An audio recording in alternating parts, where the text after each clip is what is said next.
Latifi, who came from 20th on the grid to 10th in the order to score a point. Then we have Lin, who you just heard from on the radio, and Sorokin as well, who is in 12th. 13th is Gustav Malya, another man to receive a penalty for overtaking under the safety car. Then it was De Jong in 14th. Then we've got Armand in 15th. He had a penalty for overtaking the safety car as well, but that was in the race. Then we've got Binder standing in for Nobuharu Matsushita, who is banned in 16th. Then we have Giovinazzi, could have been the race winner, had an alternator problem. He starts 17th today. Then Markelov, who crashed at the end of the pit lane. 19th is Kirchhofer. Gasly, who was our race leader and very quick in the dry to circuit. We've seen a lot of rain, of course. And so the race begins behind the safety car. We're Racing Engineering's Jordan King leading us away. Jordan King, of course, who has 2 podiums to his name, 1 scored this year, 1 scored last, to get the race back underway. You cannot overtake at this point of the racetrack. Have to wait for the safety car line. And they're all coming round the corner of turn 9 to start lap number 6, and we're racing once again in Austria. Marcello immediately having a look at Ollie Rowland. He'll think better of it. Latifi making major progress there, going around Marcello, or does he? It's going to get tight into the braking zone. Marcello is aware of that, left the room, and Jimmy Eriksson not with the balance or the grip that he would want at this stage. Contact there. So here's Gasly and Peak, and that's how Peak damaged the end fence of his front wing, and his teammate hit it as well, nearly heading off the road. That debris, pretty sizable. Here's Giotto in 5th place, out-dragging Latifi, who'd made the move. And this would be bold if he went around the outside into 5, and it absolutely was. Sorokin in 9th place. This is how he made it 8th, past Jimmy Eriksson. Into turn from the back of the grid, just like we saw. And here's a move for 2nd place. That is a really accomplished move from Ollie Rowland, who demotes Norman Nato down to 3rd. Rowland up to 2nd. And he's not gone charging out this race, and he finds himself now in 2nd place. Marcello, who was absolutely on the move. He's not going to try and go round there, is he? That would be audacious, and it is, you know. Absolutely superb from Raffaele Marcello to take 3rd place away from Nato, who is really struggling. He found himself off the road, commanding charge through the field, but then a little bit of standing water, and that's all it takes. How minor was that? Just a little bit of brush. Little brush of the standing water. He's off the road, he's into the gravel. There goes Lin, there goes Gasly, and he's back on in the race. Here's Binder, getting very close indeed, and Giovinazzi's race going from bad to worse of the corner. So this is Giovinazzi and Markelov. Well, we've seen this so many times, haven't we? Markelov overtakes where he wants, building up to 180 miles an hour. Latifi in 5th, 6th is Nato. Is it going to be Evans by the end of this corner? It certainly looks like it, doesn't it? Nato losing yet more positions, down to 7th. 8th is Sorokin, but Nato coming back on the switchback, taking the place back from Mitch Evans. But has he gone wide there? He'll be lucky to make the corner. Oh, Sorokin we're on board with as Lin squeezes through. On a charge, big moment of oversteer. That's opened the door for Evans, and wide goes Nato to lose the place. Not only to Evans, who squeezes Alex Lin to the pit wall, but Nato losing places to Sorokin and Gasly. Lin going to the outside line, and what a move by Alex Lin if he can get that slowed down. Was on the outside, switched back to the inside, was pushed tight to the pit wall, and now Dams are running in 5th place and 6th place with Nicholas Latifi. When this race started, and you can see the spray is basically non-existent, as Lin all over the back of his teammates, side by side, and the inside line into the Jochenrinck corner, and Alex Lin takes 5th position away from his teammate. For it now, though, with the state of his wet Pirellis. The drivers all being told to find the wet part of the racetrack, to deviate from the racing line, and Evans goes to the inside to take 6th place away, and we've got gravel all over the road. Find out why. Here's Rennie Binder And that is why we have gravel all over the road.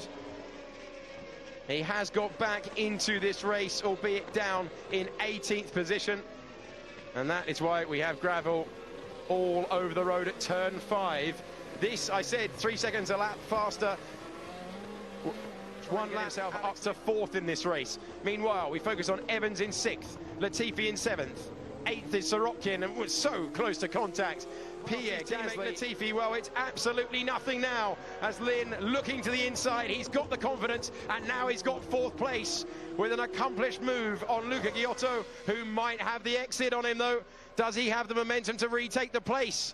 The GP3 runner-up from 2015, battling the GP3 champion of 2014. They're going wheel-to-wheel once again into 2. It's very wet on the inside of 2. Can Lynn get it slowed down? He can, you know, and he's got the position back. Up, Giovinazzi have swapped positions in the background there, and Latifi coming under huge pressure with a spin in the background there. Let's focus for the moment on Sorokin getting past Latifi. That's for 7th place in this crazy motor race. And still, Nato and Giovinazzi battling for 10th place. It's not points at the moment, but they're still going wheel to wheel. They've been at it like that. Nato with the inside line, keeping hold of 10th place, but they were like that for 3 corners of the lap. So Sorokin finally getting himself position. He seemed to hold all day. As down the inside goes Pierre Gasly into turn 9. Opportunistic move.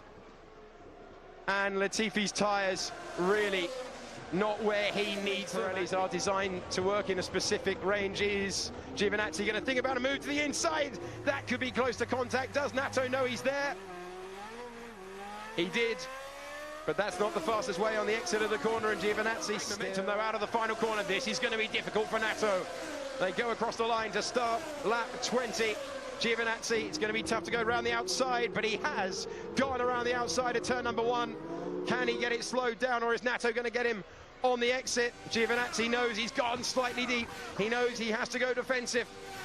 He's got 10th position at the moment. Can Nato do anything about it? Gasly and Sorokin on the racetrack battling for 7th place as Giovinazzi. So let's see how Giovinazzi improved his position in this race by going past Norman Nato round the outside. Audacious stuff in the lead, and Latifi is off the road. He's been struggling all. So let's see if we can work out. You see Latifi going wide, and then his desperation to rejoin the racetrack, lighting up his rear tyres and spinning out of the sprint race. So no points for him in either race this weekend, and he still has not scored. 4-second long advantage. Latifi, you can just see him hopping over the barrier on the left-hand side, and his number 6 Dams has been just not long to go in this race. Here's the battle for second, immediately up and running. Ollie Rowland, Raffaele Marcello. Marcello getting all over the road on the exit of 1. That's opened the door for Alex Lynn, who's down the inside, and they're going to have to sort it out in the braking point. No, they're not. So Marcello ducking back into the slipstream. Who's going to be braver? Who's going to have track position? Evans, Sorokin and Gasly getting very close together. We're focusing for the moment, though, on... So this is peak, and you can see he's on the yellow wood soft dry tyre, and that bought him a trip to the gravel trap. The gamble has not worked. Giovinazzi, this is how he got past his teammate first of all on traction, and then this is bold and brilliant down the inside. Great car control, great confidence. Giovinazzi looking to go past his countryman. Incredible situation in this race. We've got 3 Brits followed by 3 Italians, but the order is changing with that barge board flapping away as they head up to turns. Here's Jordan King. Well, this has been an absolutely dominant performance in treacherous conditions. What a way to win your first GP2 race. Jordan King, who wins in Austria. Ollie Rowland is second. Third, and a spin at the back, it's Giotto. Oh, drama right at the end as Giotto throws away. But he just managed to hold on. Look at him soaring away at the steering wheel. And then Giotto in the white and blue Arden, oh my word, getting on the white line, and then the points disappearing. We're on board with him. currently in 6th place, heading into the final corner, and away it goes. Well, you don't get more frustrating than that. The sprint race after 28 racing laps then. Jordan King taking his first ever win in GP2 ahead of Ollie Rowland. That's his best ever finish in the series as well. Alex Lynn is in 3rd to claim another podium in the season. Raffaele Marcello 4th, Giovinazzi charging through